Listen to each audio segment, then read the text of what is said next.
rush 4. Plenty of time for John. Now squeezes, steps up in the pocket. LA can run inside the 10. Head first. He dives off the 5-yard line.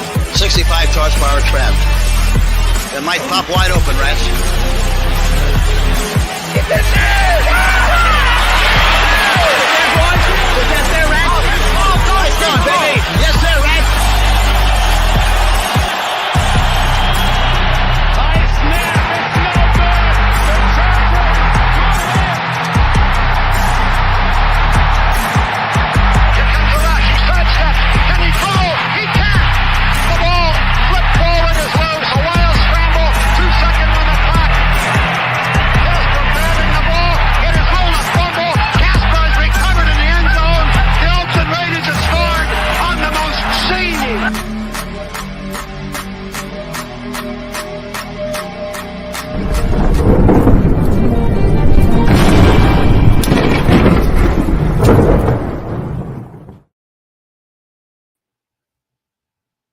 Hello and welcome to the Wild Wild Wild podcast on this Wednesday.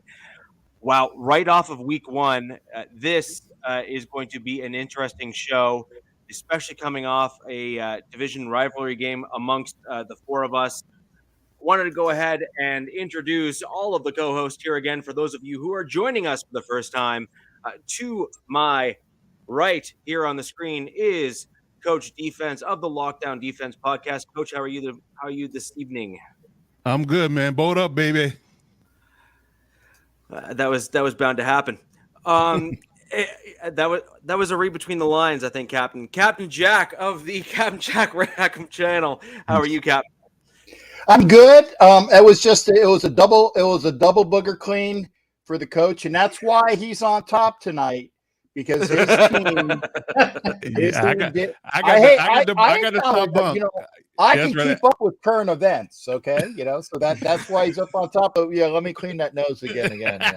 I got the top bump tonight. You got to do laundry. I gave you due on my show. I want people to know that. Hey, Yes, the you real did. thing is Cap made it to big time Barstool, baby. He did. He did. Not when bad you for an get old the check? geezer, right? Not bad. That and the company you keep, we applaud you. I'm sure it was because of the company I keep. Yes, indeed. No. Well, and what's more important, and that was not like a senior segment or anything like that either. So that's fantastic.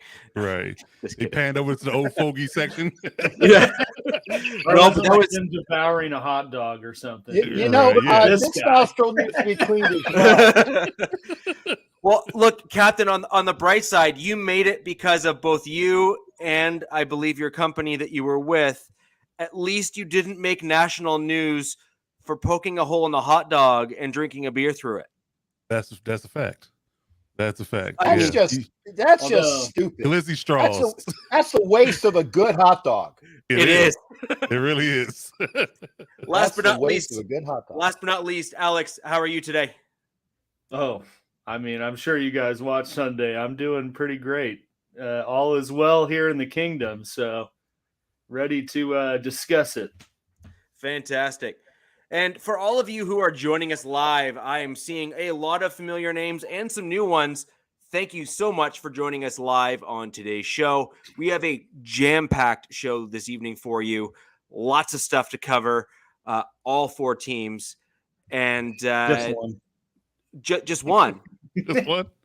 Okay. Yeah, I mean, he probably will. I mean, Honestly, doesn't get hit by Derwin. I'll give you one. If he gets hit by Derwin more than once, it could get ugly. hey, we'll see. We will see. So with that in mind, Alex, let's start with you in a quick recap of the Chiefs game. It should be pretty fast to go through that because it was. No! It's not going to be fast.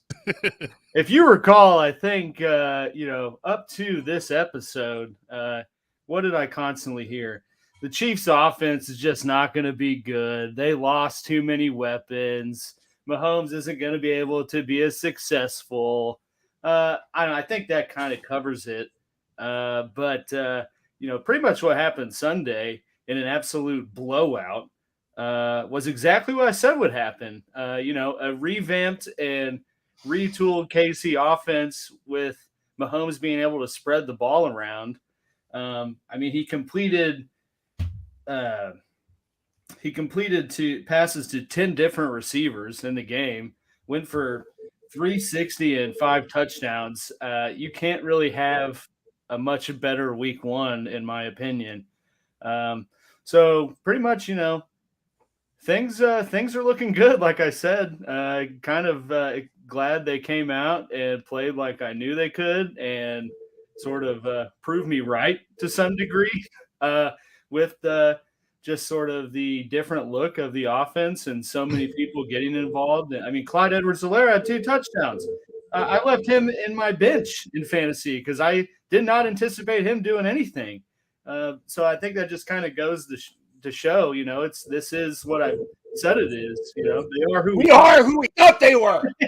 And this is a redefined Chiefs offense that is less predictable, and I think is gonna be able to move the ball around at a lot better pace than they even were last year. I will agree with some of that. I think Patrick Mahomes was feeling less dependent on needing to get Hill involved, and kind of felt a little less pressure there. So then was able to kind of spread the ball around far more than he has typically done. So I think that's certainly fair. I am going to be quite blunt, is that the Cardinals lost a lot of their defensive talent, if you will, particularly across the line. I'm more speaking in Coach Defense's wheelhouse here. But at the end of the day, if you don't have that defensive pressure or the ability to clog the center of the field, you basically end up with where the Chargers were last season, where they got run on constantly, and that was a weakness on the team. Now, in fairness, the Chargers have clearly seemingly fixed that this season, but you need to go against a team where you can't get those runs, and then you're forced to be one-dimensional and see how you do, because you were able to have both sides of your game offensively on fire, if you will, last game, both running and passing. So you need to kind of see what another team, arguably, I think this week will be a great test for you. Say that again. Say that R word again. That they did it. That surprised me. That R word that the Chiefs did. Run the ball. Oh, no. Andy Reid and Andy Reid's son are allergic to that word. Well, not last game, because they had 128 yards on the ground, between the running backs they used. And like you, Alex, I left Pacheco on the bench, and he had 12 points. Yeah, I mean, it's like I said, Pacheco, he shocked me. Yeah, he was looking good. Like I said, it's pretty savage that they put him in number 10, but it's kind of like you get sort of a little piece of nostalgia when he gets the ball in open space and starts running. You think it's Tyreek, and then you're like, no, this is another dude that runs a 4.3. And I'll also say too, I don't know how much of the Chiefs game you guys watched, but they were pretty close.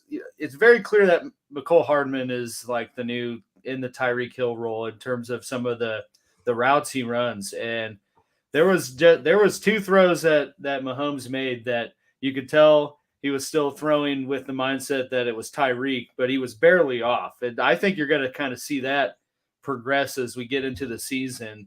I mean, he had one that he was maybe 2 yards too much ahead of Hardman, or it was a walk-in touchdown. So it's I say that just because like you said, they are still getting used to the new personnel and sort of changing roles with players. So I mean, I think it's only really up from here offensively for him. And then defense, for granted, it wasn't the full-fledged Arizona defense or offense, but I mean, the defense looked just as good as the offense in terms of, playing fast and applying pressure and sort of, a new look, if you will, for the okay, well, it's still one. What the Raiders do. Oh, I'll wait. But they pressured Murray on 43% of his dropbacks, and against a team like Arizona with a QB like that, that's what you have to do. And they had 3 players that led the league in in QB hurries in week 1. So they did a pretty good job of applying pressure for not going after the, I guess, big fish grab in the offseason of, someone to, apply pressure off the edge. So it'll be very interesting to see how quickly. I actually, do you know what I think it actually is? Is when you look at the comments that were made earlier in the season where we thought that you were going to fall off, we saw those growing pains with McCole Hardman again. And the sad part about that is that you would initially think, oh no, hey wait, Mahomes has thrown to him before, so he should already have that, in sync. And so then you start wondering, is that a Hardman problem still, or is that a Mahomes problem? Because at this point in the season, Mahomes played in preseason, albeit not for a ton of snaps, but he still played. Mm-hmm. And Hardman has been with Mahomes for what, three full seasons now? Yeah. And but but it's not in that same type of role or the same type of using. I mean, Hardman up to this point was good to get a jet sweep and a bubble screen or two, and give him the ball in space and see what he does with it. But like what you saw in week 1, and more so in week 1 than through the preseason, you could tell. There's a bunch of stuff out on Chiefs Twitter of them showing plays, similar plays that were completed to different players, but then they go back, a year or two, and it was the same exact play, just a different personnel. And they did some comparisons of how plays looked with what Hardman was doing compared to what Hill was doing. And so I just kind of noted that, as you see, as the season goes on, maybe they do get that mesh, and Mahomes kind of gets a better feel for the touch, with someone who is fast, but not Tyreek Hill fast. But to some degree, he also hasn't proven himself for where he was drafted and why he was drafted, up to this point. But I don't think he's been given the full, opportunity outside of this year to produce at that type of level or getting that type of look. So, I think we'll wait and see. And not to speak out of turn, but I think at the end of the day, this is going to be a great kind of thing for you and Coach to go back and forth on later on in the show as we go on with the Chargers versus KC this coming Sunday, Thursday. Sorry, tomorrow. Thursday. That's right. Short week. I forgot. That's the Thursday night game. For some reason, I thought it was night. So we're going to have some results tomorrow just to see where you guys are at. And I think that's going to be a really, really interesting one for me, just to kind of give KC a little bit more run for their money on the defensive line and whatnot. Yeah, but let's wait for that later in the show where we go right into those details later. I do want to throw it over to Captain Jack and Coach to run through the Raiders versus Chargers game, which started off less interesting and ended off far more interesting than I think that all of us thought we were going to see. It really started to get pretty tight there near the end, and the Raiders had a legitimate shot at coming back. But let's hear between the two gentlemen there on my right in terms of the first divisional matchup of the 2022 NFL season. Coach, you want to go, or do you want me to pop? Or you're already rolling. Go ahead. Okay. Well, I did want to ask because again, you guys did win. Okay, but I want to address something as well. First off, Robert Carper and Brian Callahan, STFU. One game does not make a season. And live and rent in my dude, it's one game. I remember last year's game. I remember last year's game that you guys won by a much higher score, and yet you didn't do shite for the end of the season. Okay? One game is one game. There's 16 more games. I mean, and the Raiders didn't play up to their capabilities. And I saw it.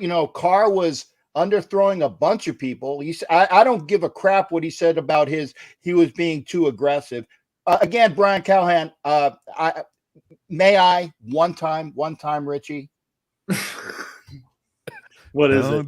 Don't do it. You also gave up 6 sacks, though. I mean, that seven. We did. And I said but I'll tell you what, even those sacks, Carr had 4 to 5 seconds to throw on most of those plays. The one sack, the safety blitz, was a out and out. There was no way he was getting out of it. A lot of those sacks, Carr still had 4 or 5 seconds and was running around and then got sacked. And then, oh, by the way, on the one sack that 50 Who made, he has like all face mask and a twist. No call. Didn't he have all three face sacks, mask though? and a twist, coach, and no call. It's kind of like 3 pumps for a McCringleberry touchdown. It should have been thrown. Okay. I love the reference. That was great. Okay. That was great. I'm serious. You know, not only was there 3 2 pumps, pumps is fine. 3 pumps is a flag. A face mask and a twist. It should have been a flag, man. Should have been a flag on it. But again, hey, Chargers won. But I know Coach's anus was puckering at the end. What? His anus was tightening. Was tightening, much like Andy Reid's hand does when he figures out that he needs to give a tip at the Waffle House. He doesn't do it. Lord. Okay. Savage. Right. Point being, throw a Bronco joke in there. Just do the whole gamut. I was going to say he's covered basically 3 out of 4 divisional teams in there. Russell's outside getting fake high fives from everyone. There you go. One other thing, I do want to thank Alex's team for just blowing the piss out of the Cardinals, because CBS loved that game so much they cut it, and the people here in Tampa got a chance to see Captain Jack on the screen just in time. So if you guys would have been in the game, my local populace would have missed me. So thank you, Alex. You know, what's even worse is because of the Bengals-Steelers game, they would not put the Chiefs game on. So I missed the whole first 4 drives because Boswell and McPherson just couldn't make a field goal. There you go. And even it being local, they would not move it. That's crazy. Trash. That's trash. But yeah, I said 1 game, bounce back, do more. I gave Coach his props, and Coach is more class than some of the I won't say it. Don't do it. Chirping in here right now. Chirping here. It's like little birdies. 1 game, guys. 1 game. Okay. So we'll see. But again, it was a hard fought victory for the Chargers. They won in the end. But the fact is that the Raiders, with 6 sacks, 3 interceptions, 7, a couple fumbles, and they were still 1 drive away from winning in the end. 1 drive. That tells you everything you need to know. That's why Coach Zanus couldn't have any more preparation H put up there to relax the stool that was jammed up for being tight. So again, literally to you, Coach, to you. So there's some interesting commentary there we're just going to skip over. But aside from that, I mean, I think there is 2 interesting things just from the outsider looking in. One, despite having 6 sacks and despite having 3 turnovers, 7. Pardon me? 7 sacks. Okay, 7 sacks and then a penalty that really ought to have been. The penalty ought to have been called because that was a blatant face mask. I don't care who you are. He was also being held during that play too, but dude. Fair enough. You've got a whole clue. What is Coach McCringleberry saying now? Coach McCringleberry. But when you look at that game, it was within a score of swinging either way, despite the fact that there were certain stats where it really should not have been that close. I was quite surprised that the game was kept within that margin, despite some of those defensive stats that Captain basically rhymed off there. Because those are most of the times when you have a team that's got those types of stats, the score is a much broader margin between A and B. And what we had here was we had a very, very tight game right down to the wire, which I was quite surprised to see. So that's kind of one. And Captain, just to kind of keep with the Raiders, because I'm personally curious to see what your answer is here. Chandler Jones didn't seem to do a ton. No. And I said this on the show on Sunday. 1 tackle for loss, and Coach and I even talked about this. Put his ass on a milk carton because he was How much you MIA paying him? except for one tackle for loss against Eckler, I believe, down It by the was. goal line. Mm-hmm. And I think it was after Carr underthrew Adams, which had the interception, and they said it was in the end zone. They brought it back to the 2. And by the way, Matt Marinovich, thank you for saying that because that was true. And Crosby wasn't just held. He wasn't mugged. He was molested. He needs to put a report out in LA County Police for all the molestation that he had to endure the entire game. But I digress. Okay. But So going back to Chandler Jones, nothing, no impact at all. The one tackle for a loss. And I'm hoping that he will come out, and he should come out this Sunday against the Cardinals, his old team, and show something for that crowd. Because otherwise, well, at that point there, you have to start wondering. At that point there, you have to start wondering, right? Like, I think that's fair, right? Yeah. Yeah. Well, I got some insider video before the game, and I realized what happened to Chandler Jones before the game started. It was a mysterious panel van that pulled up to the stadium, and they stuffed Chandler Jones in it. And apparently, the guy that has the stature of Rashawn Slater was in the panel van and chloroformed and kidnapped him and refused to let him out the panel van the whole entire game. So the reason why you didn't see him. So whoever was on that helmet, whoever was on that helmet with the jersey on, it wasn't Chandler Jones. It was on that Slater Island. What was the movie about the basketball with the Celtic Pride or whatever? Or they kidnapped him? Was it Celtic Pride? Yeah. Yeah. Okay, I wanted to make sure. So you bastards kidnapped him. Well, hopefully they at least let him go. Yeah. So whoever's in that jersey on the field, it wasn't Chandler Jones. It was not. Yeah, because Rashawn kidnapped him. Rashawn kidnapped him before the game, and he didn't show up. Well, McCringleberry was playing 55, and he did not even give the 3 pumps. Yes, indeed. But yeah, overall, the game, like I said, Rashawn Slater, completely, erased Chandler from the game. Chandler Slater Jr. That's like a movie star name, Chandler Slater. Jack Slater. You need that meme where Slater's on Rashad's shoulders as a little baby. Yeah, he's my son now. I feel like the game was close to. I mean, I only saw it was on Red Zone, but the Chargers are well known for getting a nice lead and then just stop playing. Well, yeah. Listen, and Twitter like was were ablaze. just trying to kill the clock.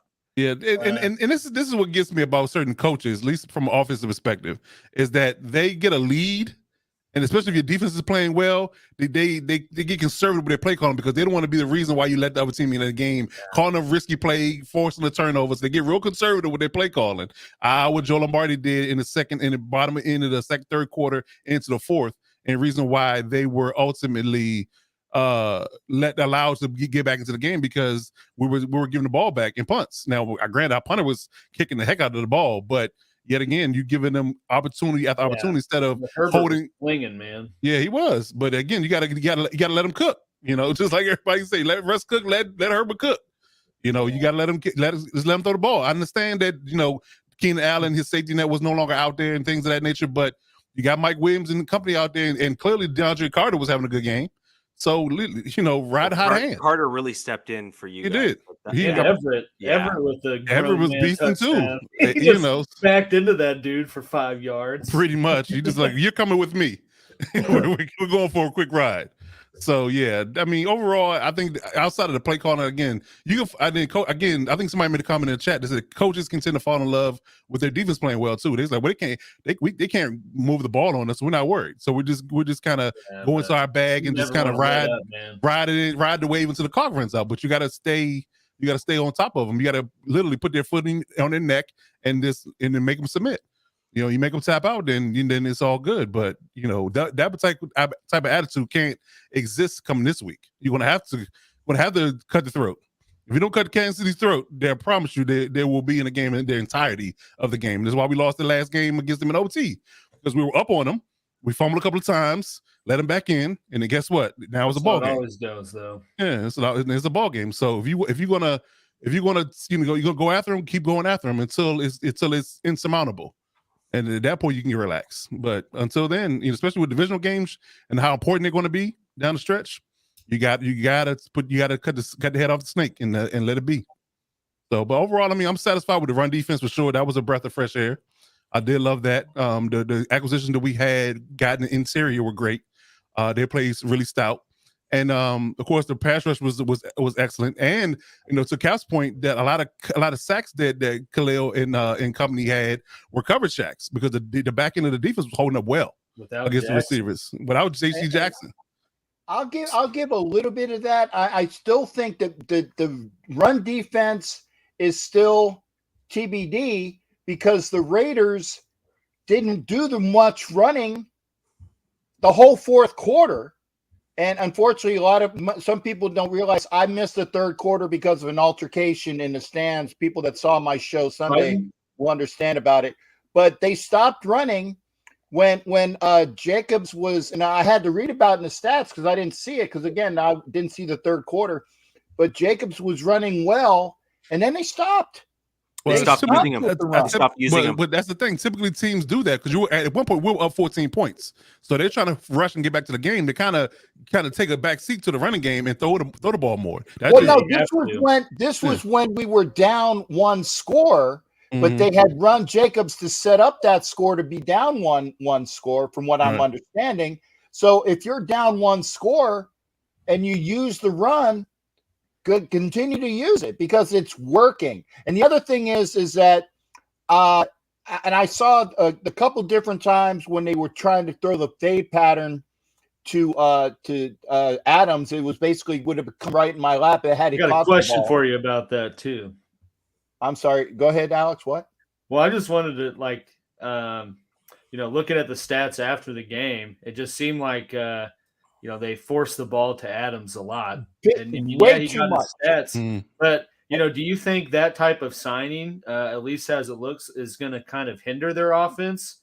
Because I went back and looked at the targets, and it's like Waller and Renfro, I think, had like 5 or 6 total, or, a piece. Yeah, but Bryce Callahan, I don't know how many times I can say it on this podcast, but I will say it again. I mean, I'm looking at, again, this gentleman right here. Bryce Callahan is legit. Now, his issue is he can't stay on the field. Yeah, but if he's there, though. But as long as he is even modestly healthy, he is in the upper 2 to 3 slot corners in the NFL. And there's a reason why Renfro was held at bay is because Bryce Callahan is that good, which is why I said in earlier shows what we started having before the season got started, that was the one guy that I really did want the Broncos to bring back because he is that gift cornerback, but he has struggled to stay healthy. And I think part of it may have had to do with Fangio's regime of playing guys at full speed all throughout the offseason and kind of the lead into the season. So I'm going to be very curious to see if Callahan can then stay healthier longer being outside of that type of play. But Alex, to your point, I think you're going to see a much different coverage within that slot cornerback season for the Chargers so long as Bryce can stay healthy. Yeah. I've been speaking that man's praises. And when they tried to force the ball to Renfro one good time, it came back the other way. Bryce Callahan got a pick. So I definitely believe that, he is definitely one, if not the premier slot corner in the league right now. So again, he's legit. He stays legit. Healthy. Yeah. There was some pretty nice clips of Devontae just slicing up on some routes, though. Yeah. He turned the Asante Samuel around. Yeah, he is. He turned the Asante Samuel Jr. around a couple of times.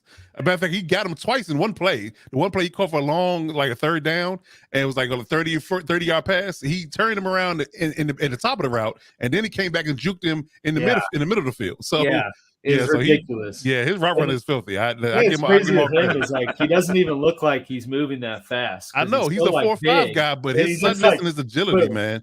Yeah, his ability to get out of breaks is top notch. So that's what makes him elite. But like I said, overall, I think that with Bryce Callahan being the slot guy, and you having a prototypical slot guy like Renfro, and that's where he makes his money. If you got a guy guarding him like that, it's gonna be a rough go. And then when they had Derwin James on Waller, That's been an advantage to Derwin James in their previous meetings. So that was status quo. So Darren didn't get any catches unless we were in zone or Darren was guarding somebody else. So I definitely believe that, the matchups that we had and our personnel against their weapons was key, on top of the fact that, like I said, they just fell in love with going to Devontae early. And, in certain regards, it was working. So, you have to be able to, kind of go away from them and kind of spread the ball around in order for them to be, successful in moving the ball. And you can't just rely on one guy. 100%. I want to get through the Broncos game real quick because I really want us to delve right into our week 2 games and perhaps quickly go over a couple injuries. One came out today for the Broncos, which is a pretty big deal as well. So with regards to the Broncos game, I have to say, while disappointing, I finally saw some positives come out of the game that I've been waiting to see in a long time. We saw creativity out of the offense. We saw our linemen being used in positions and in schemes that were better suited to their abilities. We saw a running game that was successful, unlike the preseason, because that was one of the concerns I actually had. If you guys remember on the last Wild Wild West podcast, I was concerned that we might completely flip where pass pro wouldn't be good and run defense might be, or maybe vice versa, because we were basically really good at pass pro, but crap in run defense in the preseason. We seem to have a good mix and a blend with how our offensive scheme was using our linemen. So that I was pleasantly surprised with. Sadly, we did lose Quinn Miners, who is a huge loss for our team for about 4 weeks or so.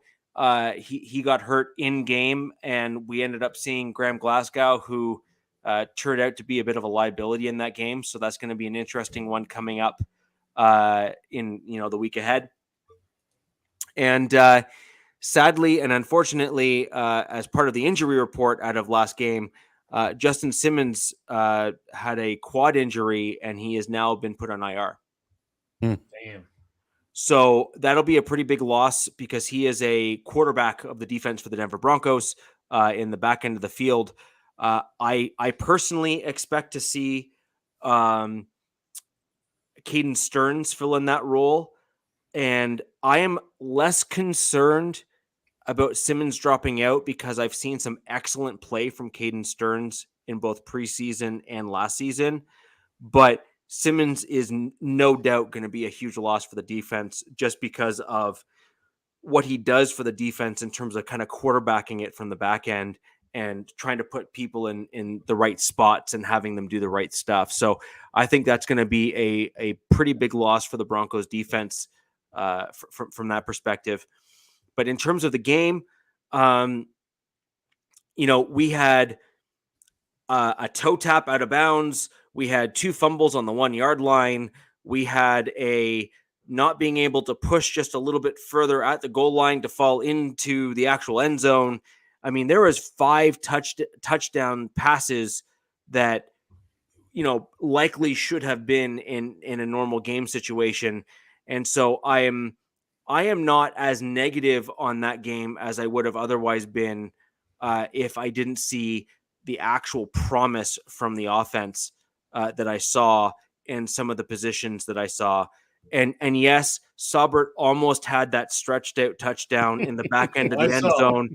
I would be remiss. I would be remiss if I didn't, shout out my guy for almost catching the fingertip pass there in the end zone. I mean, that's a tough pass for a wide receiver. So I actually think that the fact that he was that close was a big deal. Jordan, thank you for joining the show. Appreciate it. Your new name. My big question, though, how do you not go for it? Yeah. Well, first of all, how do you not call a timeout? How do you let 30 seconds go and then not go for it? Well, here's the deal. If you're going to go for the field goal the way that Hackett was going to, he played it the right way. And actually, I would even argue that if you were going to go for it, you should have called the timeout and then gone for it. Yeah, that's what right. So saw Peyton Manning like 80 times. Oh, he's like, but I was doing the same thing. I was like, why are they not calling a timeout I was like, what are they Well, doing? well, Manning said it best. The dead count and try to get him to jump off, but they didn't even do that. No. And so there's multiple things that really probably should have been done in that situation. Like, for example, if you're going to go for the field goal, rather than just doing nothing, you try to draw them off, and then you call a timeout at like the last second, That's right? what I'm saying. That's Yeah. They didn't call an initial timeout. That's what I thought they were doing, but they did not. So I totally agree with that. That really should have been your game plan in that situation. But if you're going to try to go for it the way they did, they almost got it right. Right. And now let's look on the flip side of this. McManus in practice and in all the pre-games and all that kind of stuff typically kicks from the 70. Yeah. Well, I know, but it's just like, it's just the optics. I totally get it. He normally makes them though. That's the killer, right? Is he's got the leg to do it. It's just he kind of pulled it left, right? Yeah. Now, on the flip side of that, what would everyone be saying if he made it? Well, yeah. But, I think I said this to Coach right at the end of the game. The whole sort of narrative was that this Broncos roster was, a elite QB away from being very, very successful, and if not perennial Super Bowl contender. I'm not saying that that's not going to happen, but very first game, 4th and 5, to beat your new QB's old team, and after you just paid him this money, and you elect to go for the second longest field goal in NFL history rather than put the ball in his hands and see if that is kind of truly the case, and that Russell was the missing piece for this to be a much better team. I don't disagree. No, I don't. I don't disagree. I think that optically, when you just paid him, a Brinks truck and a half of cash, and you don't put the ball in his hands to say earn it, I think that is a mistake. However, I will give the one game pass to Hackett and his remember, Hackett is a rookie head coach. His offensive coordinator is a rookie offensive coordinator. His defensive coordinator is a rookie DC, and his special teams coach is a rookie special teams coach in those respective positions as being like the head guys on all the teams.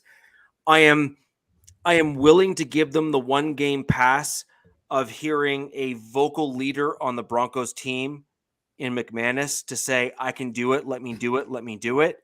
Mm-hmm. Make the mistake once. But at this point here, you've used your one get out of jail free card. Right. Yeah. Mm-hmm. And at this point forward, you need to start assessing things better. Start kicker. And you've used up your one freebie, right? Now you're on the clock, and I expect better. Yeah. Well, and you could tell it was like a rookie coaching staff, just with just like the clock management at the end, and just sort of kind of just penalties was a big thing of what killed Denver, in my opinion, because they just brutal.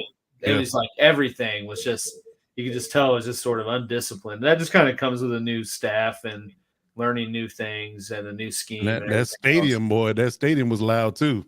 Oh, yeah. It was definitely Gino Cook, baby. Well, right. Tried to write him off. He didn't write that. There you go. Gino Steaks. Let him cook. I'm gonna flip the page a little bit on this and say, okay, the Broncos were within 1 point and a missed field goal from winning the game, or going for it on 4th down, making it, and then likely making a field goal from winning the game, one way or another. Mm-hmm. So, and let's put this all in perspective. There was potentially 5 touchdowns that were missed as a result of whether it be fumbles or just kind of like drops, an inch or drop or whatever. Mm-hmm. And on top of that, even with 106 yards penalty yards, we were again 1 point away in that game. So you have to imagine that in a game like that, the Broncos will eventually swing back to the medium or the mean, somewhere in the middle. You're not going to then miss all of those. You're going to make some of those in the future. And that means that score would have been somewhere in the vicinity of, 28 points for Denver, give or take. Almost 30, which is well above average. So I think we all noticed y'all should have won that game going away. Yeah. So I think we all need to slow our roll, and I think we need to assess things with a bit more of a level head. And let's also remember that there was a completely whiffed sack that would have basically kept Seattle off the field when Alex Singleton missed it with an arm tackle because he went a little bit wide. So I think we need to be careful about simply writing the Broncos off. And I think we're going to be somewhere more in the middle. And I think we're going to certainly be quite competitive going forward. Yeah. I don't doubt that y'all bounce back. And I feel like this might have been Seattle Super Bowl, because I feel like they could go 1-16 and they would be happy with that. As long as they beat the Broncos that one game, they're fine with it. I really feel like that they honestly, were playing up and way above their normal skill level on any given week because it was the Broncos, because of the optics of the game. So, if they come out and lay an egg this week, we know why. Because they just got up for that wrestle game, and then everything else was status quo after that. Because, let's be honest, they didn't blow your doors off from offensive perspective. Geno had like 100-some yards passing for the whole game. Russ had 340 in a loss. So, I would definitely believe if I had to bet on who was going to have the better offense, it definitely has to be Denver. Regardless of what. I agree with this comment too. Our tight end group as a whole is legit scary. Yeah. Missed the jersey by that much. You noticed that too, did you? Missed the jersey by that much. And I know Alex was like, it was tightening. I almost lost. Like, you want to talk about tight sphincters. I didn't get a tight sphincter. Week one. I'm not going to lie. 6 more weeks, Alex. Pending injury. I thought I was against the Chiefs. So I'm not gonna lie. My phone was out with Twitter app open as I saw the throw going to the end zone. Impressed. I was like, I know who that's going to. DM ready. Alex, nope, you ain't getting off that easy because it was if he scores a touchdown this year. It's on tape. Go back and hit it's on tape. It's on tape. This is the thing. And you even said record this stuff. It's not though. But this is the killer. I've said it before, and I think you saw it in that game. Saubert is at a caliber of tight end at the NFL, playing in an outside zone style scheme that it fits his skill set, and he can be frightening in terms of what he can do. And just one more thing on Saubert in that game before we move on to our upcoming week 2 games as a collective group. Eric Saubert on the Jerry Jeudy 28-yard or 20-yard pass there near I think it was in the third quarter or so. Eric Saubert took an outside linebacker and a defensive end and threw them back into the center of the field in order for Jerry Jeudy to make that play. Wow. There is not many tight ends that can block at that level at the NFL, like at the NFL level, and Eric Saubert can. So I just think it's important that we give credit where credit's due because that's impressive. I don't care who you are. Well, then we got 16 more games for Alex to be tight in the chest. Wasn't that Sauber's going to catch a touchdown throughout the season. You're going to have Coach Anus Pucker for 16 more weeks. Coach Anus Pucker. That don't sound right. Yeah, I don't like that one. There's a certain industry that might work in, but not this one. So so as we move on from that, we're going to move on to our week 2 matchups. This week again is going to be an interesting one for the AFC West as we start matching ourselves up and seeing where things are going and whatnot. I'm going to try and kick this off with the Chargers and the Chiefs because good luck with that one, Cal. I gave up on trying to pull that one off. I got it. Yeah, I got it. That's the one. I got it. Yeah, baby.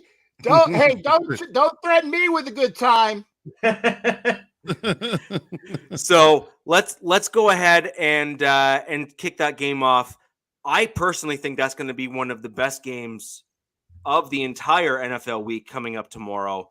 I would love to hear what all of you in the chat have to say about it live and after the show.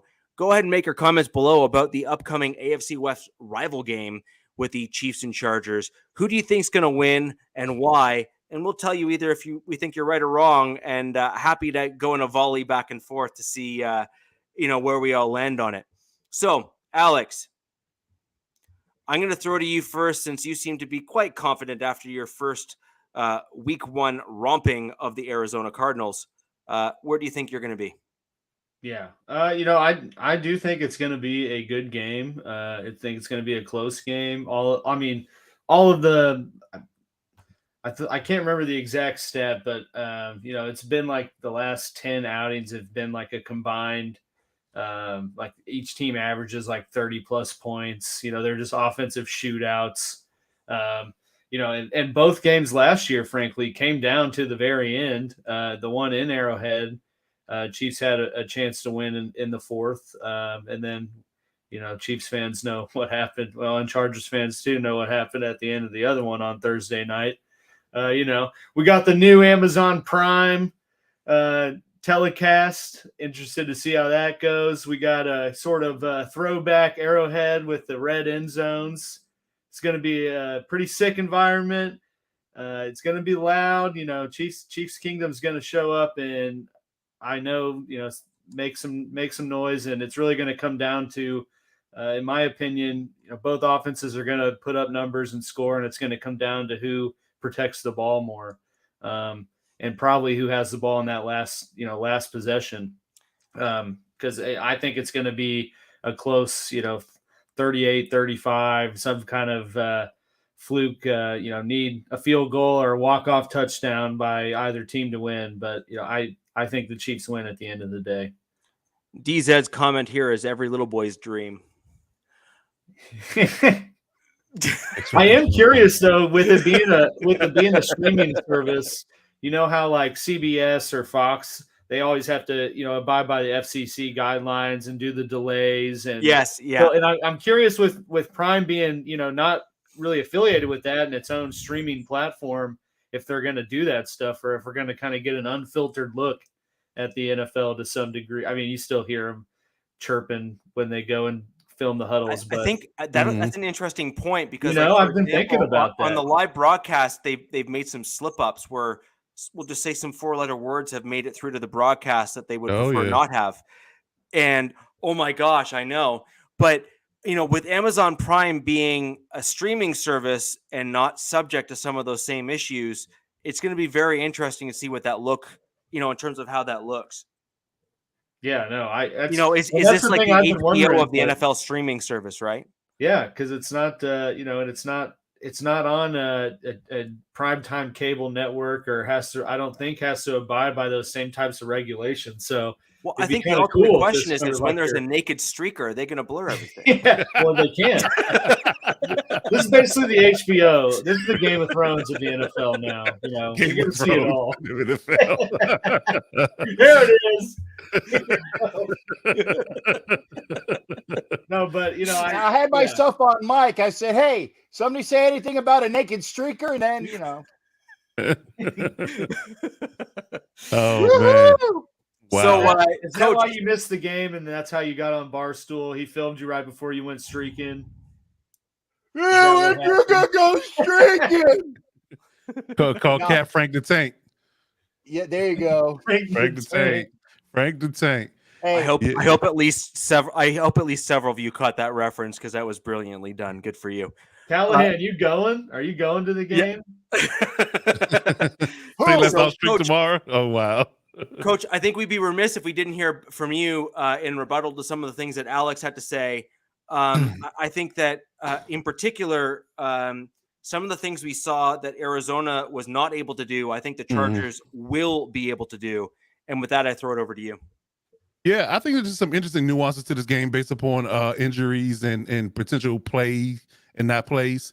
Of course, Keenan Allen is likely ruled out. Donald Parham is likely ruled out. So is Trent McDuffie. Harrison Butker is not playing. So the idea of them being able to kick 65 yards at will is not a play anymore. Reed, baby. Yeah, right. Hey, you can do it. Yeah, but in all honesty, I mean, I'm thinking that they might call it a slightly different game because you're not necessarily relying on the same kicker that can play into it, not having one of your best corners out there can play into it. Whether or not J.C. Jackson plays or not plays, it plays into it. Based on the matchups in that regard. So I think there's a lot of nuance into this game, and whether or not the Chiefs try to run the ball like they did against the Cardinals, which I think they won't have as much success against our front. So if they are going to be one-dimensional in a sense for the majority of the game, that could lend to the idea of us playing good coverage and having good pass rush and getting after Patrick Mahomes, because that's the biggest thing, is get him off his spot and get him to a point where he can't, even throw off platform, get him on the move, get him running and corral him, behind the line of scrimmage. So that's the most sticking point that I think that we have to do is make sure we don't allow him free reign, because I think that's the only thing that's really killed us in the last couple of games playing him, is that letting him scramble, letting him extend plays and improvise. Because we've had some of the plays that they've done in the last 2 years, especially, I think maybe even 3 years, back to when Phillip Rivers was even playing with us still, that we've had the Chiefs sewn up in a lot of regards, but again, just letting him, do things off script and off platform, extending plays, which allow them to constantly move the ball, which been our downfall in the times that we played and lost to them. But I will say this, this is one thing that's true as well, that out of the entire division, even before this team has been assembled, we've always played the Chiefs tough. We've been the one team that played the Chiefs tough, for the last 3 years. Like I said, we won more than anybody in the division against them as well. So that bows to the advantage of the Chargers as well. So I definitely believe that, if the pass rush shows up anywhere close to what it did last week to this week, that's an advantage for us. Whether or not, because again, you have, in that regard, I think that outside of Karlaftis, their edge pressure isn't as stout as ours. So if we can double team Chris Jones and keep him out of Herbert's face, I think we'll be fine. Because I'm gonna love to see him going up against Zion Johnson, because he lines up on Zion Johnson's side. So I'm looking to see how that matchup goes, because you got you call him Mountain Zion is his new nickname. So you got the rookie going against Chris Jones. So that's gonna be a good matchup. So Jones is a beast, though. Oh yeah, no. Listen, I'm not taking anywhere from him. I'm not listening. Like I think we all decided in preseason that him and Aaron Donald are the class of interior D linemen. I think we all agreed on that. So that's not a knock on Chris Jones as well. I just want to see how the rookie holds up against a guy like Chris Jones. So if you're smart, I would line up Karlaftis on the right side, our right tackle, versus line him up on Slater's side. Because I'm sorry, if he lines up on Slater's side, we might not see George Karlaftis this week. Hey, well, he wasn't even the one with the most pressures. You had Mike Dana had 6 too, and you got Frank Clark as well. I mean, I think there's enough. And you kind of saw him rotate the guys around. But it's Chargers O-line is significantly better than Arizona. Agreed. So, but to the same tone, KC's offensive line is significantly better than the Raiders, right? I agree with that. So I think it's going to be a clash of the Titans. I really do. Unfortunately for right now, I think that we will be better by the end of the year. I will say that, because I honestly think that only because you jumped on it. Raiders will be having Parham at guard and Munford at tackle by the end of the season. Mm-hmm. And unless Parham plays center, and we will talk about that with injuries, but yeah, Parham's going to be on the right side at guard, and Munford's going to be the right tackle by the end of the year. Book it. Okay. Hot take. So, guys, Captain has to go to NFL Nation Live shortly. If I'm not mistaken, Captain, I did want to bring in. I got about 20 minutes. My man Tom makes an excellent point too. Hasn't played the last 2 games against the Chargers. So he hasn't? I thought he played last game. He didn't. I know he didn't play the last Thursday night. No, he didn't. He didn't play the last one. I know for sure he didn't play in that one, but I don't know about the first one. I don't want to cut the division rivalry short, but I do want to make sure that we are able to cover off the entirety of the Raiders-Cardinals game. Alex, with your insight there as well, having just played them this last week and paying close attention, I do want to bring up our wonderful guest, Bo Brack, who has come in for this week's 3-point stance.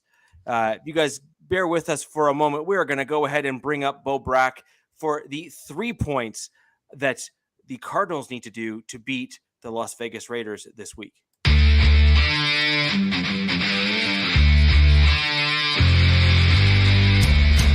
All right, we've got a pair of teams coming off week 1 losses. The Raiders, their home opener against the Arizona Cardinals, the team that I cover for the H&X Cardinals. And, Kyler Murray and crew, they are trying to pick up the pieces after getting blown out by Patrick Mahomes and crew. 5 touchdowns, made it look easy. Arizona Cardinals have a lot to kind of clean up on the fly here in week 2. Could it be a Chandler Jones revenge game? The former pass rusher got the bag this offseason from the silver and black, but all that money invested in those pass rushers by the Raiders yielded no sacks in week 1. The Arizona Cardinals can't let that pass rush get right in week 2, despite it being the home opener for the Raiders, and they can't have this team, this fan base, start to feel some pride in their offseason signings and the extension of Max Crosby and bringing over Chandler Jones. Kyler Murray's offensive line has to show up. They had Justin Pugh out, their starting guard. Sean Harlow was a turnstile against the Chiefs. They have to clean things up, give Kyler Murray some time. Can't let the Raiders pass rush get right in week 2 against the Arizona Cardinals. The second thing for the Cardinals, is that defense that yielded 5 tutties to Patrick Mahomes and that offense. And look, that's a dynamic offense. I mean, a lot of teams are kind of trying to pick up the pieces after facing the Chiefs. And, I think the Arizona Cardinals, there's no difference here.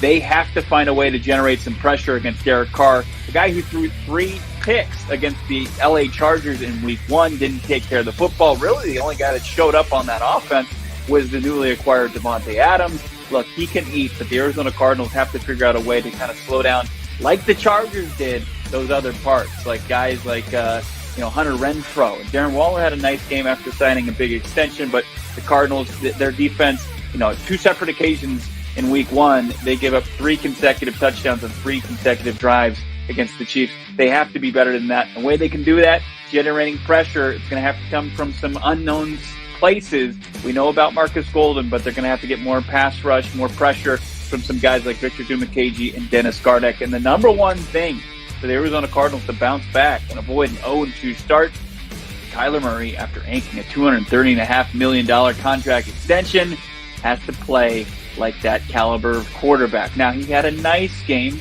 2 touchdowns, completed a nice percentage of passes, but he has to be that franchise caliber quarterback that can elevate a team right now that's down. He doesn't have his top receiver in DeAndre Hopkins, but Kyler Murray, Hollywood Brown, they have to be enough, and I think Kyler Murray can do it. Will he do it? That's the biggest question. A lot to clean up for this Arizona Cardinals team to avoid an 0-2 start.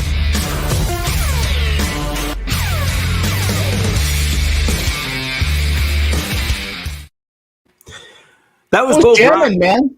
I was jamming on that, Oh no, it's a fantastic segment that we have lined up for this season of the Wild Wild West podcast. I'd like to again thank Bo Brack of the Phoenix Cardinals podcast. He actually goes live at 7 p.m. Eastern, so half an hour before us. I was actually commenting in the show. They brought up a few of my comments prior to us going live. Great content there if you are from the AFC West, because all 4 of our teams play the Cardinals this season. It is certainly a great show to catch up on the Cardinals, what they're doing, where they're at, that sort of thing. So again, thank you, Bo, for coming in for the 3-point stance. Captain, I'm going to immediately throw it over to you to get your take on Bo's points there, as well as some other counter things that you may have to say to what he had to dish out in terms of what he needed to do to win for his Cardinals. Well, first off, I definitely want to get a hold of this gentleman. Hopefully he'll come into my show on Sunday, just like Coach did. And He's awesome. obviously all y'all are invited. And just like I did, and it surprised people, I started the show from the car because I got to be on at an exact time. And I ain't got time to dilly-dally, but I did the show on time. And again, I want to say thanks to Coach for coming in. First off, if his name is Bo, I'm hoping he spells it B-E-A-U, because there's only one Bo, baby. There's only one Bo. Allen? There's only Allen? one Bo. Yeah, the guy that played for the Royals. Yeah, that guy who also who also subbed with playing for the Raiders. But no, get a hold of him as well. But yeah, I really think like a couple different factors. He was talking about Kyler Murray. He was talking about the Raiders pass rush. What he did not talk about, and I'm sorry, Coach, I'm sorry, but it's true. If you freaking hold Max Crosby all day, of course Max is not going to be a factor. Now, and I will give you the fact that Chandler Jones was handled, that he was on the other side of the field, so I really can't say. Nice. Oh yeah, okay, I take it back. Nice. Avatar, you're the man. Avatar, you're the man. Oh, good job. I got something for Bo down here, Derek. Anyway, but again, cool your jets, Cap. Cool your jets. Handled, but I told you, I saw all of the fact that Crosby was molested. It was in front of me, baby. In front of me. He was. Why do you say that with pride? He does. Like, we're going to call it a push because they held Bosa and Mac all day, too. So you said last week that until Max Crosby earns the right, he's not going to get those calls. He does earn the right, and he should have gotten some flags. I mean, I thought that maybe they had super glue in their pockets when they put those yellow things in there, because there was one holding penalty that I saw. Again, I missed the third quarter because of a skirmish. One holding penalty I saw on the Chargers all day. One. Come on, man. Come on. Hold on, Captain. We're going to just put a quick pause on here. I'm going to assume that Jennifer Givens has some relation to you, Alex. That's my mother and biggest fan. So that's fantastic. Hi, Mom. Hey, Mom. How you doing? Hi, Mom. Hi, Mom. I'm glad you didn't hear me swear. If you want to hear me swear, you got to come over to my other shows. You raise a good son outside of his fan affiliation. Whoa. I know. So, I mean, just real quick, I want to give credit. Jennifer, thank you for joining the show. Thank you. I appreciate it. With regards to the question, I think it will. I think there's going to be some interesting pieces there. I'm going to throw that over to you, Coach, to give your feedback on that, because I do want to give Ms. Givens her due, and or Mrs. Givens her due, so she can actually get her answer. Her question answered. Oh, so it pertains to this question. So, because we talked about a little earlier about McDuffie being out. I think that's key, because I think that was a great addition to their defense. I had to give credit where credit is due and what they did in the draft as far as picking up Karlaftis and McDuffie in the draft. I think they're going to be good players for them. But I think that it's going to be rough for the tackles. In all honesty, I think that them being singled up on Mac and Bosa is going to be a rough go. In all honesty, but they wouldn't have to do what everybody else is going to do typically with those guys and chip them and allow them to slow them up so Mahomes can make plays and make reads, in the secondary. So if they chip them with backs, chip them with tight ends, that will slow them down. But ultimately, if Staley and Ronaldo Hill are savvy, like I think they are, they're going to move them around, do stunts and things of that nature, just try to free them up, and so they won't allow to be chipped all game. So, but we'll see exactly. But I do think overall it's going to be a clash of the Titans. I think that we're really, really evenly matched in overall. But and then because I think it's kind of a push with McDuffie being out, because Keenan Allen's not going to be there. So you missing the corner, you missing the star receiver. So I think that particular idea could be a push in regards to McDuffie being out. I think you're going to see a lot of three safety sets too, and they're going to let someone play down, kind of that nickel, probably Thornhill, and Brian Cook. Thornhill played really, really freaking well Sunday. He a lot better than he had looked in kind of years past, and so I think you're going to see him kind of take a bigger role and more role in terms of the coverage rather than being over the top. To answer SoCal Slime's question, Trey Smith is playing, so we got that dog out there. Okay. So just on my feedback on that, Mr. and Mrs. Givens, I do think you're also going to see a different look from the Chargers than what you saw from the Arizona Cardinals. The Cardinals have a much weaker defense than the Chargers do, and I think that there's going to be a real challenge with running the ball compared to the Arizona Cardinals. So I do think that you're going to see a lesser than version of the Chiefs running game. And if I'm going to be honest, since you're clearly both Chiefs fans, I won't get too angry at you for that. But we'll work on converting you to a proper color, going from red to orange. But they like powder blue. With regards they to like your, powder with blue. regards, They don't like red or orange. Powder blue. well, I mean, with regards to what I think you're going to probably see in this game is Andy Reid will eventually start to abandon the run game, because I think the Chargers have done a much better job at shoring up that interior defensive line. So I do think that you're going to see a little bit more of the Patrick Mahomes show, where they're going to try to have him wing the ball around the field. And then the question is going to be ultimately, can the Chargers secondary, both safeties and cornerbacks, hold up? That's yet to be seen, because they haven't gone against a quarterback like Mahomes yet. And I think that's where the real question is going to be. I think that's a pretty fair comment, Coach. Yeah, I think if they plaster to the receivers and stick with their guys and don't lose them when he gets off platform, then that will help out. Because I would honestly, truly must rush and spy him a lot on third and second and third and long, just to make him commit to where he's going to go off platform, and then attack him and keep him behind the line. But overall, I think that that's what's going to be the sticking point. But yeah, I agree with you on the running game. I think that they're less patient with the run as far as sticking to it than the Raiders are.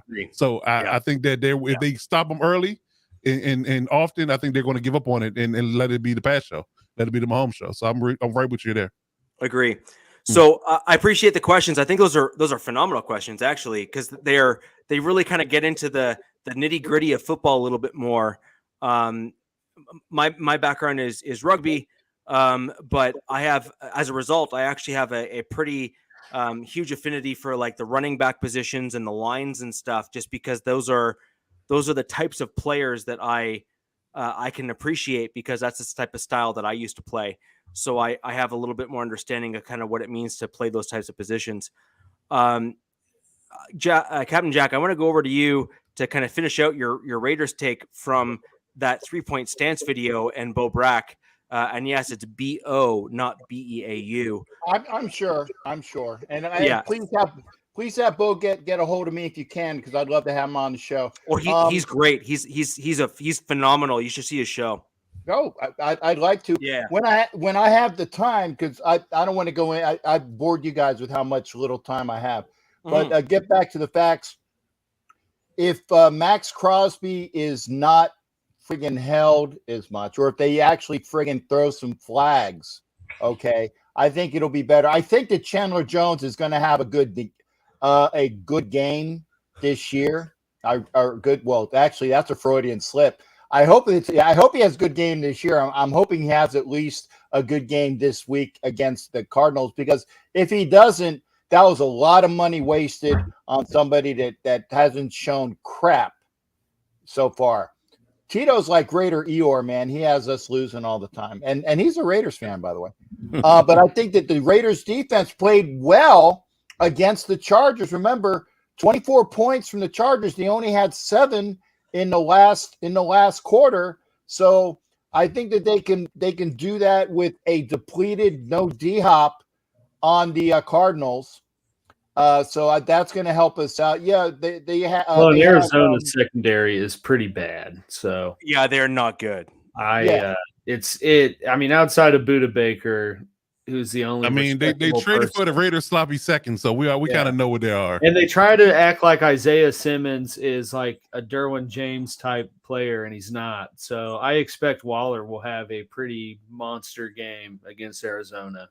Oh, I'm hoping and I'm thinking you will. I just want Mullen to play. I think he needs to play like one snap for us to have that guaranteed 7th round pick. So hey, let him play one snap, and this way we'll get the 7th that we got from Mullen.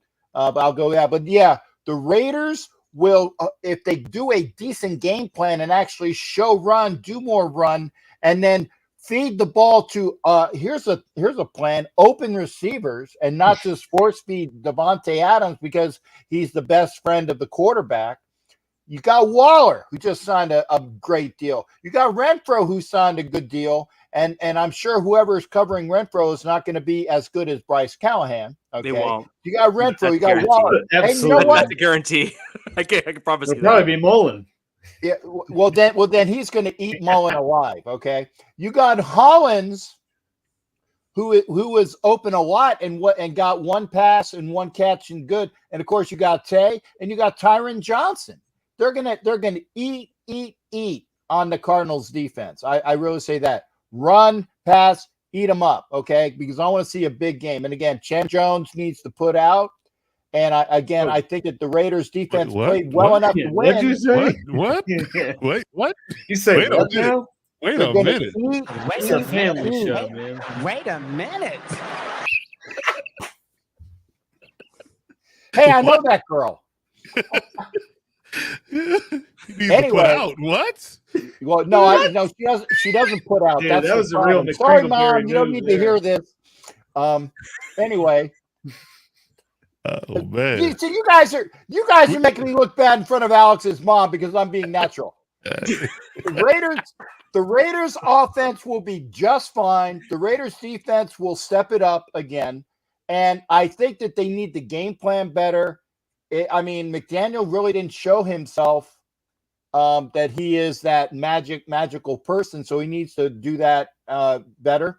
And again, it's going to be in front of a real home game. And again, I will give Coach this. There was actually more Charger fans in that stadium. It was like it was close to 50-50. I don't think we had it because there was more black than blue, but there was a lot of blue. But this is a real home game for the Raiders. It's going to be a blackout.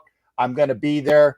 They're not going to disappoint me. The Raiders are going to win this game. As long as they don't put out. Yeah. As long as they don't, well, like I said, Back-to-back home games, though, that's kind of cool. Start the season off. That's sweet. It wasn't a home game. He already admitted that. Yeah, after his It rant was last It's such a week. big ordeal. I just had to confirm he was off that wagon or not. You know? He was, No, he's off it it. was- He's off it was a neutral site game. Neutral site game. No, there have been like this is a pretty common narrative just because of because the Raiders used to be within LA. There's a pretty staunch fan base that are within that general area. Yeah, that's You fair. also have the Oakland Raiders again, not that far away. And the Raiders fan base also is pretty aggressive in traveling. To be honest, not so much different than the Broncos. The Broncos fan base travels pretty well too, but the Raiders fan base does as well.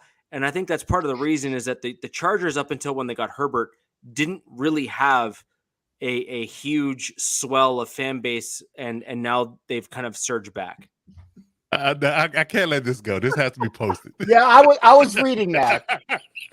My guy's been very upset. He hasn't had a comment posted yet. I told him you got to make one worthy. Oh, that's be on awesome. That is. There it is. I like that. I would like to Noted. know why I was Noted. defaulted to lumberjack, though. Lumberjack formal. No, not just lumberjack formal. That's nice. It says, you like to be formal, but you also like to party. Hey, right. You're right. Dude, You like to throw back a few Irish pubs, and I'm yeah, there you drinking out of go. a brew. There you go. I'd like to know how I'm so formal, but I mean, fine. Listen. Listen. If Sauber gets 2 touchdowns this year, or buying you a Denver Broncos flannel. No, I already have it on order. Get you a Broncos engraved axe. to Right go there, with it. an axe. Yeah, the flannel and axe. And I'd love to say I'm joking, but I'm not. And the chest naked cover of Paul I'm gonna Bunyan. get you some Let's Ride suspenders. You know what? Hey, if they haven't done it, make sure you patent that right away, man. Let's ride suspenders. I like that. Let's Yeah. ride suspenders. That's a good one. Yeah. I saw a bunch of tweets that had that clip and it said Broncos country left wide. I thought that was pretty funny. So just for everyone watching, this is the shortest my beard normally gets. I shave it in the summertime once a month. We're about to start getting into winter here in Canada. As you can probably tell, my Canadian flag behind me with the Broncos logo. It's about to start getting real cold real fast. My beard goes nothing but longer from here and fuller. I quite literally will look like a Viking. Deal with it. We're good. Yeah, great comment though, Jake. Appreciate you, buddy. And I'm not gonna lie, that was classic.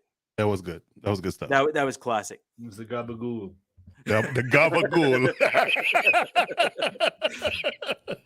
The gabagool. And DZ, I would appreciate some credit here. We go at least 2 to 3 weeks in the 90s, and I mean upper 90s. In the summer where I live, I'm in Central Ontario. But in the winter, in the winter, it's just freaking cold. In the winter, it's just cold, and you know, we go colder than -30 here. It's freaking cold. So brutal. Yeah. Good luck. There's a reason why I am so blunt. I'm just used to it being just absolutely cold outside. Yes. So if you go to Canada, buy your jacket in Canada. Do not take it with a camper jacket with you. You will be upset. And DZ, that was me converting to Celsius because I know you're American, and you're just incapable of converting. First of all, he's not American. He's American. American. Oh, America. America, bro. Actually, I don't have my cup. I actually have America cup, like MERC. I actually have a cup. I just don't have it here. But so I appreciate that. That's fantastic. Ladies and gentlemen, we're going to fire off to the last 3-point stance video for today's show, and that is the Broncos game. I'm going to go ahead and throw it over to the Broncos-Texans matchup. Now, remember, we're losing Captain Jack. Unfortunately, I got to go, guys. Captain's got to go. Care. That's fine. Whatever, man. See you guys. Fun as always. Hey, I'm going to say it. Remember, after the show, pop on over either on NFL Nation Live or my YouTube. Got to go, guys. Have a great show. I'm also debating the Bolt Bros tonight. So, highly touted. Bolt Brothers, and watch Bolt Brothers too. Tell them they owe me a feed. They owe you a fee? Yeah, owe me a feed. I didn't know where their show was last time. I want to watch how it was. Oh, okay. I'll tell them that they owe you money. I got you. No, screw you. Yeah, Captain Jack said, "Where's his fees?" He's lying. He's lying, Mrs. Gibbons. He's lying. Bye, guys. Take care. Have a good one. Later. So all of us here in the AFC West also popping to play the Texans. They are a common divisional rival. We are going to all play them coming up. I'm going to go ahead and throw into the 3-point stance from Mr. Mark Lane of the Texans Wire on the 3 things that the Houston Texans need to do to beat my Denver Broncos.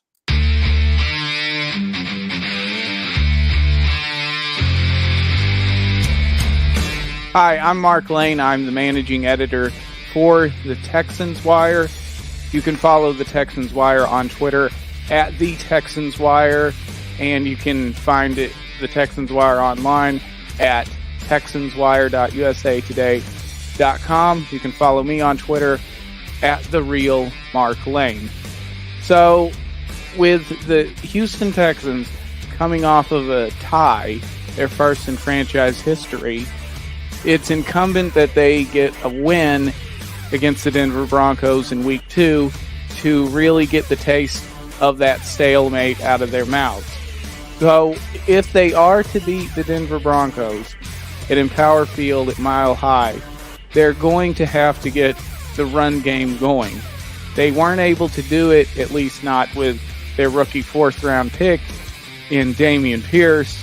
They elected more to go with Rex Burkhead, but they will need to get the run game going with Dameon Pierce and commit to him and try to sustain the tempo of the game with on the ground. Why they went with Rex Burkhead against the Colts was because Burkhead is better when it comes to passing situations as a pass protector and also an option out of the backfield. The second thing the Texans are going to have to do in order to beat the Broncos is they're going to have to get after Russell Wilson and sack him. Jerry Hughes had 2 sacks against Matt Ryan, along with an interception and a forced fumble.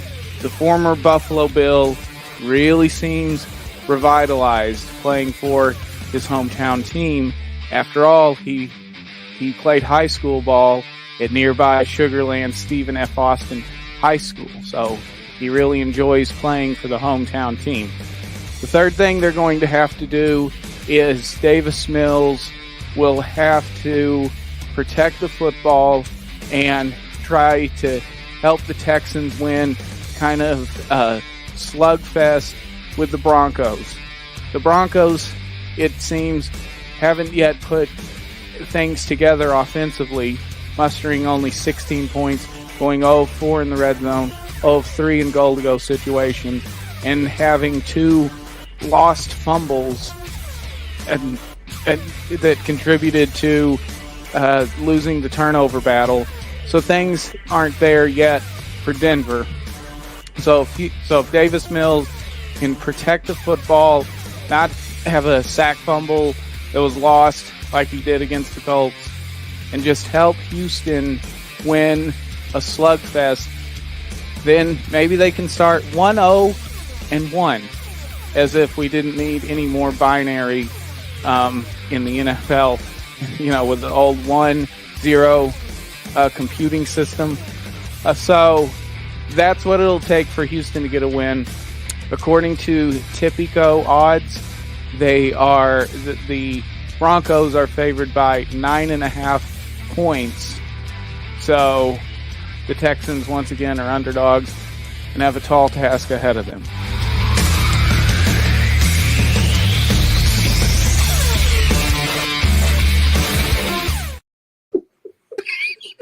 I just want to say that y'all are some savages. That's all I gotta say. The chat is a That bunch was of savages. prime time content reading those comments. I didn't know it was supposed to be a roast of the Texas guy. Like it was supposed to be a breakdown. Welcome to the game. Wild West Wednesday night Roast. special roast of the Texans. DZ was like pure pain, agony. Oh, that's hilarious. Y'all are hilarious, man. I just want to let y'all know, man. I just want to put that out there before we get into the breakdown of what happened. Oh, man. The comments were epic. Yeah, that was good. You're on mute, Richie. Not yet.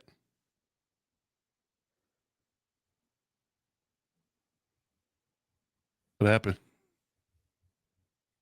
Nope. Nothing yet. The Texans. Yeah, see, Texas guy muted your mic, see? Nope. Still nothing. Nope.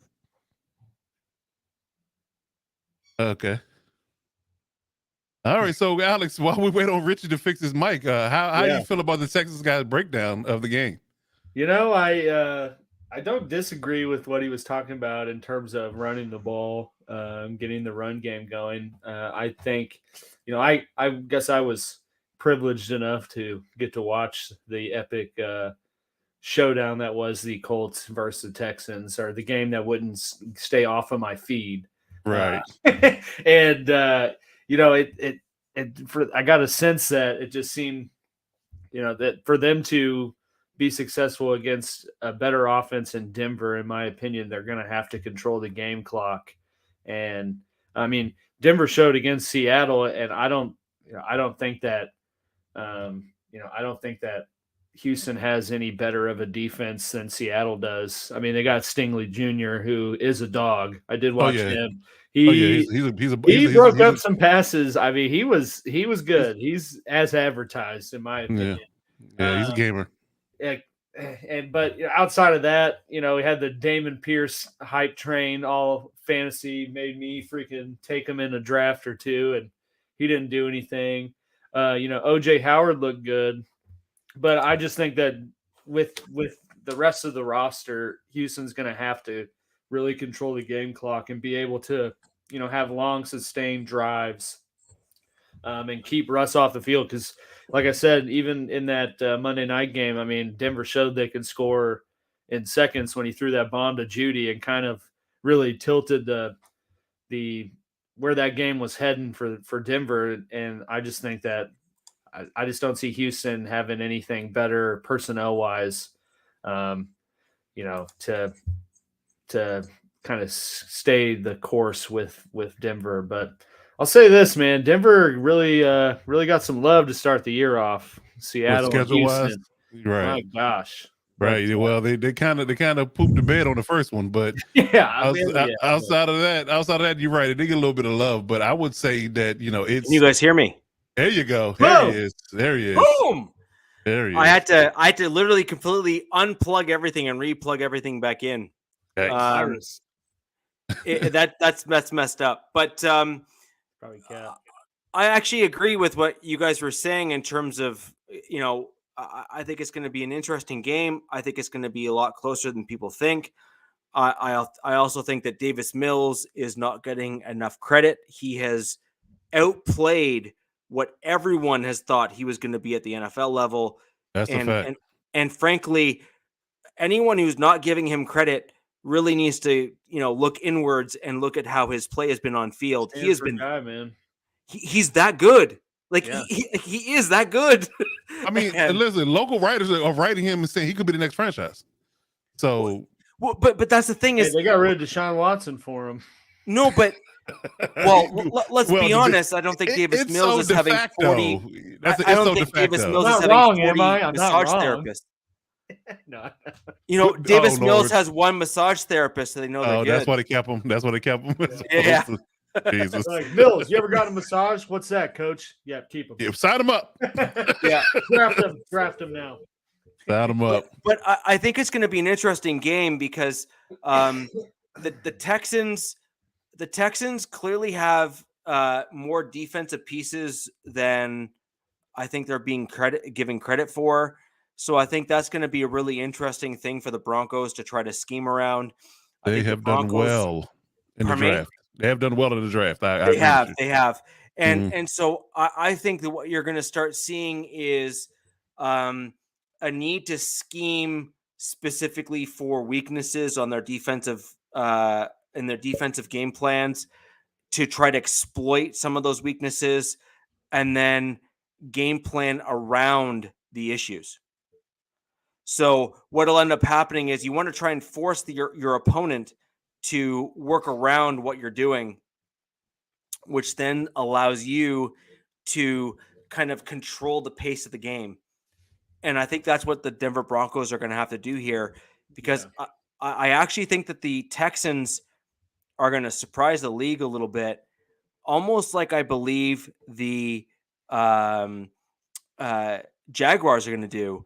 They played way better than I think a lot of people thought they were going to, and you gotta give them some credit. I see some Bolt Bros in the house. Wanted to thank you guys for joining. I want to see more Chargers fans in here, so go ahead and drive more Chargers fans to our podcast, because I want more Bolts in here. I would like to hear some interesting opinions from opposing teams.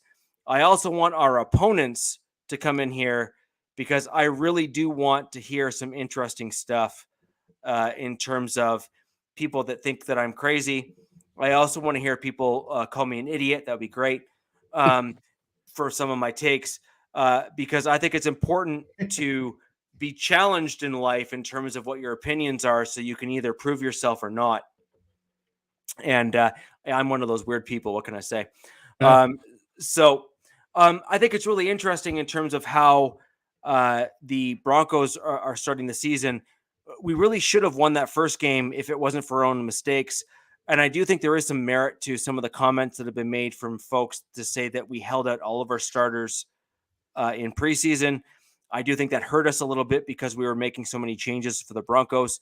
I do think that had an impact. I think it's one thing if you have the same scheme year in and year out.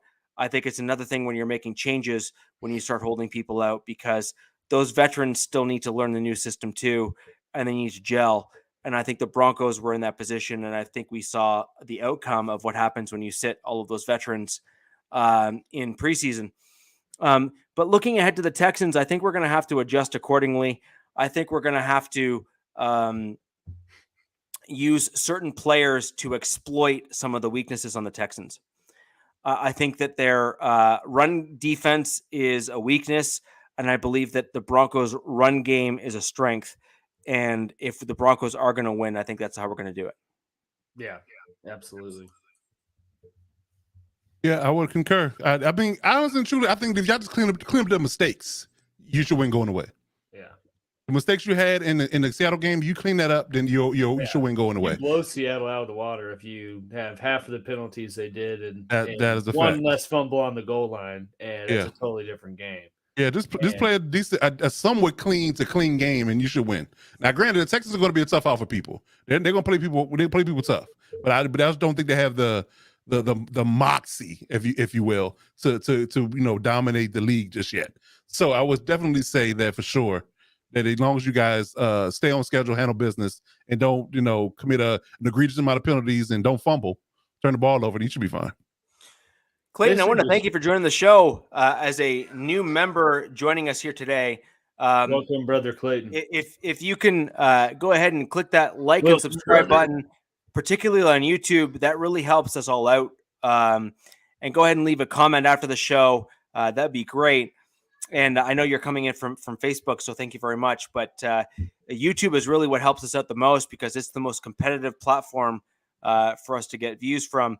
So Locked On Defense link is in the show notes down below, and MHRT Network as well is down below, as Captain Jack Show is as well. If you can go ahead and like our channel, subscribe, that'd be great. We'd love to have more comments from you, and feel free to hit us up with some comments in our next videos. We're going to be doing this all season long. Yes, indeed. So when we go ahead and look through overall and our games coming up, I mean, with the Chiefs and Chargers playing, that has huge implications for divisional games, given the fact that one of you is going to end up on 1-1 at the end of it all. And then the next game that you each play becomes that much more important. And I think for the Broncos, if we go 0-2, that all but basically puts our season in jeopardy. So I think that we have to win this Texans game, and we have to show it at home. Now, I do think that our offense showed such promise in the first game that I do expect a little bit more of the same. And frankly, I think the outside zone is going to really give the Texans some fits. New Charger fan in the building, Anthony Rose. Awesome. Nice. So the potential here is the Chiefs go 2-0 or the Chargers go 2-0. And it's the Chiefs. It's the Chargers. He knows better. He knows better. Yeah. Well, really, you guys can deal with it after the show. But I mean, this is just simply highlighting how competitive the division is. Oh yeah. And I mean, we're seeing the same narrative in the national media. Our podcast is echoing that because, frankly, I think we all believe it's true. And our offenses and the level of quarterback play within our division and the offensive and defensive weapons that we all have in our rosters, it's I've never seen this before. No. Ever. And I think this is really, really interesting to see how this all plays out. What I love about it, not only just you seeing it now, I feel like you're going to see it for a long time. Like, I feel like the way these teams are constructed, at least from a quarterback perspective, you're going to have these battles for at least the next 5 years. Oh, yeah. Yeah. At least the next 5 years. Everyone has a core structure that's in place, like you said, for the next 3 to 5 years. And it's going to be fine-tuning pieces around that. Every offseason is going to be like an arms race.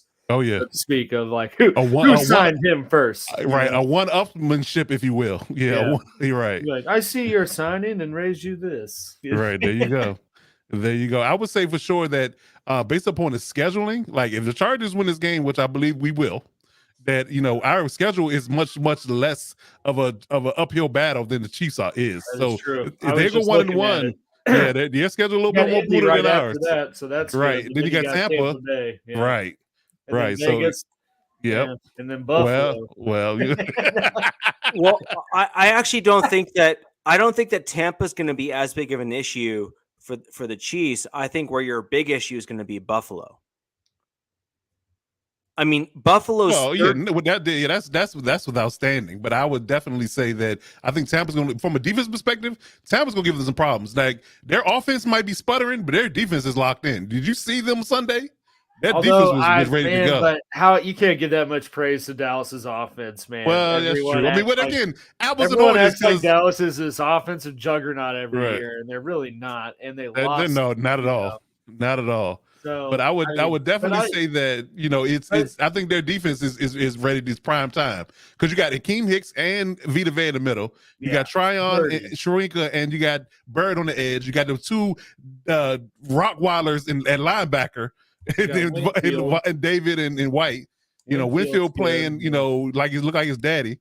Out there. So I think that defense is going to give y'all some go. I don't know about the offense, but the defense for sure is going to be putting pressure on Mahomes. Lafayette, my short answer to this comment is no. I can't agree with that at all. Just no. It might be underrated at this point. It might be a little bit underrated. I really don't think you fully understand what we saw from Buffalo in preseason. Their second string and third string, specifically on the defensive line, are almost starters on every other team except for Buffalo. Yeah. That's some dogs, man. They are. The only thing that's Buffalo's kryptonite, Patrick Mahomes. Well, you're not wrong. 13 seconds. Look, Patrick Mahomes, Tyreek Hill in 13 seconds. There you go. Yeah, and this is going to be the interesting thing that comes out of this season is because you play the Bills, this is going to be the true test to see if the personnel grouping that you have right now can withstand a team that has built the team slightly differently than you guys have. Yeah. Well, let me push back on that a little bit because last year they beat them in the regular season and beat them handily. I was at that game, and it was a different story because we all know this that teams tend to trend differently and play a little bit differently in the playoffs towards the end of the season in the playoffs than they do early in the season. So the Buffalo Bills are clicking on all cylinders in the regular season, but not to say they weren't clicking in the playoffs as well. But Kansas City was just that much tougher. From a play perspective, as Buffalo was in the playoff game. So I would say that it could be a sign to come, or it could not. That is up for debate. That being said, though, they do play them in Arrowhead, so they, that should be a test of at least what this offense is at compared to, the pivotal point of last season. But I feel like we're kind of looking too far ahead because you got to beat the Chargers first. So this is true. It's okay. Y'all can hold that L. It's all right. Hefe said I need to roast Cap more. I get my shots in when I can. Cap's a good dude, but he gets too big for his britches. I'll sit him back down. He gets too riled up. There you go. But I actually think that we're really entering into. I mean, it's only week 2, but I think we're really entering into a pivotal point in the AFC West. The Broncos need to win this next game if we're going to remain competitive. The Chiefs, when they play the Chargers, need to prove, in my opinion, that last week was not just them going against an inferior team. And I think that that's going to be a truly season-defining game against the Chargers because everybody right now is looking at the Chargers as a juggernaut. And if the Chiefs can overcome the Chargers and beat the Chargers, and I'm not saying they will, Coach, so calm down. But if the Chiefs can overcome and beat the Chargers, I think then the Chiefs will be seen from all involved as a legitimate team throughout the entirety of the NFL and have not lost a step. I think what the real challenge is going to be if the Chiefs lose, and if they lose in a certain fashion, that there's going to be multiple question marks on whether or not the first game was a fluke against a bad team, or if the loss was really what the Chiefs look like. And look, you might disagree, but I'm just going to be honest. I mean, I don't see how you could objectively say that, but I'll say this. I'll give a fair point in to both of you guys, and you guys give me an opinion. Now, I would say this the game is a true test of whether or not Andy Reid can I guess you say overcome the idea of Tyreek Hill not being there. If he if he executes at a high level against the Chargers defense, much like he did in against Arizona, you could say that the idea of his supreme play calling is at play. 100%. Versus it being a Tyreek Hill led offense, and you really will miss him against good teams. So I think that's a narrative that we can all kind of get our arms around and say that, hey, this is a true test of what the Chiefs going to be this year by playing the Chargers team and this defense. 100%. And at that point there, really, you want your coach to be eating cheeseburgers too.